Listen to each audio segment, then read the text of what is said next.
ಓ ನಮಸ್ಕಾರ ಮಿಸ್ಟರ್. ಓಹೋ ನಮಸ್ಕಾರ. ಏನ್ರಿ ಸಿದ್ಲಿಂಗು?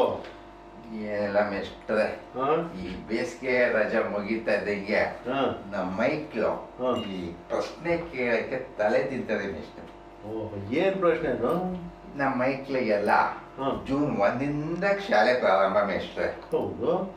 ಅದೇ ನಮ್ಮ ಬೀದಿಲಿದ್ದಾರೆ ಒಂದಷ್ಟು ಜನ ಮಕ್ಕಳು, ಅವ್ರಿಗೆಲ್ಲ ಮೇ 25 ಶಾಲೆ ಅಂತ ಮಿಸ್ಟರ್. ಅದಕ್ಕೆ ನಮ್ಮ ಮೈಕ್ಳು ಕೇಳ್ತಾರೆ, ಅವ್ರಿಗೆ ಮಾತ್ರ ಬೇಗ, ನಮಗೆ ಮಾತ್ರ ಜೂನ್ 1 ಅಂತಾರೆ ಮಿಸ್ಟ್ರೆ. ಯಾಕೆ ಮಿಸ್ಟ್ರೆ? ಇದು ಸರ್ಕಾರದವರು ಸರಿಯಾದ ಆದೇಶ ಹೊರಡಿಸಿಲ್ಲ ಕಣ. ಹೌದಾ? ಈ ಮಕ್ಕಳು ಈ ಖಾಸಗಿ ಶಾಲೆಯಲ್ಲಿ ಓದೋ ಮಕ್ಕಳಿಗೂ ಸರ್ಕಾರಿ ಶಾಲೆಯಲ್ಲಿ ಓದೋ ಮಕ್ಕಳಿಗೂ ಭೇದ ಭಾವ ತಂದು ಮಡಗ್ಬಿಟ್ಟವ್ರೆ. ಇದರಿಂದ ಒಂದ್ ಸಮಾನತೆ ಅನ್ನೋದೇ ಇಲ್ಲ ನೋಡು. ಇವ್ರಿಗೆ ಇಷ್ಟ ಬಂದಾಗ ಇವರು ಖಾಸಗಿ ಅವ್ರು ರಜಾ ಕೊಡ್ತಾರೆ, ಇವ್ರಿಗೆ ಇಷ್ಟ ಬಂದಾಗ ಶಾಲೆ ಓಪನ್ ಮಾಡ್ತಾರೆ.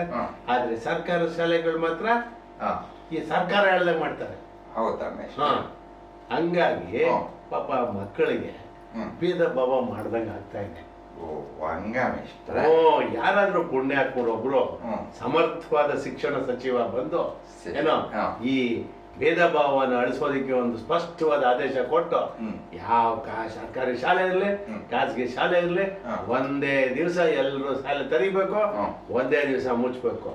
ಈಗ ನೀನೇ ನೋಡಬೇಕಾದ್ರೆ ಅದೇ SLC ವಿದ್ಯಾರ್ಥಿಗಳಿಗೆ ಮಾತ್ರ ಎಲ್ಲ ಒಂದೇ ದಿವಸ ಪರೀಕ್ಷೆ ಅಲ್ವಾ?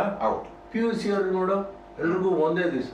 ಮತ್ತೆ ಈ ಶಾಲಾ ಮಕ್ಕಳಿಗೆ ಯಾಕಪ್ಪ ಭೇದ ಭಾವ ಮಾಡ್ಬೇಕು? ಅದು ಕರೆಕ್ಟ್ ಮಿಸ್ಟರ್. ನಾನು ಬಹಳ ಸಾರಿ ಹೇಳಿದ್ದೀನಿ, ಇದಕ್ಕೇನ್ ಮಾಡ್ಬೇಕು ಗೊತ್ತಾ? ಏನ್ ಮಾಡ್ಬೇಕು ಮಿಸ್ಟರ್? ಹೋರಾಟ ಮಾಡ್ಬೇಕಣ್ಣ. ಹೌದಲ್ಲ, ಹೋರಾಟ ಮಾಡ್ಲೇಬೇಕು. ಏನಂತೀರಾ?